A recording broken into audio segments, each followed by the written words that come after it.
સરકાર બનાવવા માટે જરૂરી બેઠક બીજેપી ગઠબંધનને મહારાષ્ટ્રમાંથી રુઝાન પ્રમાણે મળી ચૂકી છે। ખેર મહારાષ્ટ્રની અંદર ફરી એકવાર બીજેપી ગઠબંધનની સરકાર બને તેવા રુઝાન આવી ચૂક્યા છે। જરૂરી 145 બેઠક ઉપર બીજેપી ગઠબંધન આગળ છે।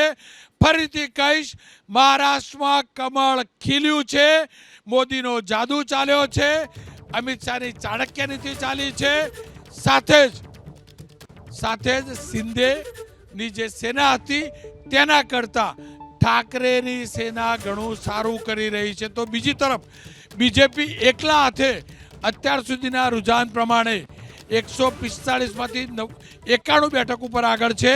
282 બેઠકના રુઝાન આવ્યા છે। એનો મતલબ 6 બેઠકના રુઝાન આવવાના બાકી છે। એનો મતલબ જો આ પ્રકારે ટેલી રહે તો બીજેપી મહા મુશ્કેલથી 100 સુધી પહોંચી શકે તેમ છે। એટલે હાલના તબક્કે આપણે જે રુઝાન જોઈએ છે એ પ્રમાણે સ્પષ્ટપણે લાગે છે કે એ બીજેપી 100 કે 100થી 105 જે 2019માં હતી એ પ્રમાણે આગળ જઈ શકે। અને જો આનો આ ટ્રેન્ડ રહે તો મને લાગે છે કે એમાં વિદર્ભ નાગપુર રિજિયનમાં જે છે એ અને બીજું આરએસએસની નીતિ જે ગામની કક્ષાએ એમને જે અપનાવી છે તો એ પ્રમાણે જો એમને અંદર જે આ ગામનું ઓટોનું કન્વર્ઝન થયું હોય તો મને લાગે છે એ યુતિ મહાયુતિ 150 ઉપર જઈ શકે એવું સ્પષ્ટપણે લાગે અને બીજેપી 105 કરતાં પણ વધી શકે છે। ખેર મહારાષ્ટ્રથી મોટા સમાચાર મળી રહ્યા છે। મહારાષ્ટ્રમાં બીજેપી ગઠબંધને શરૂઆતી રુઝાનમાં સ્પષ્ટ બહુમત મળી રહ્યો છે।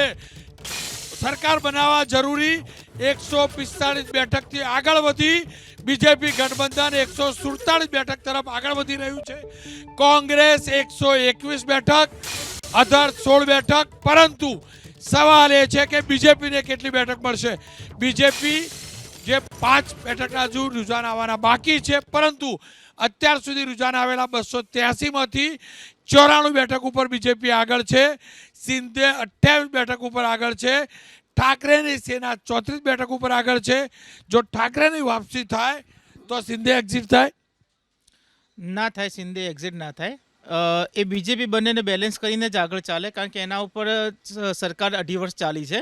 પણ ઠાકરે પાછા આવે એવું સમય સંજોગ પ્રમાણે કહેવું પણ સૌથી મહત્વપૂર્ણ એ જ આપણે જુઓ કે 148માંથી સૌથી મોટું કોન્ટ્રીબ્યુશન બીજેપી છે। એટલે બીજેપી લીડિંગ પાર્ટી તરીકે જે પરફોર્મન્સ કરી રહી છે એના લીધે આ સરકાર બની રહી છે। એવું જ સામે કોંગ્રેસના ગઠબંધનમાં કોઈ પણ પાર્ટી એ રીતની લીડ નથી કરી શકતી કે એમનું ગઠબંધન વિજયી બને। એટલે બીજેપી ઇઝ ધ આમાં વિનર તરીકે બીજેપી આવી રહ્યું છે, 100ના નજીક છે।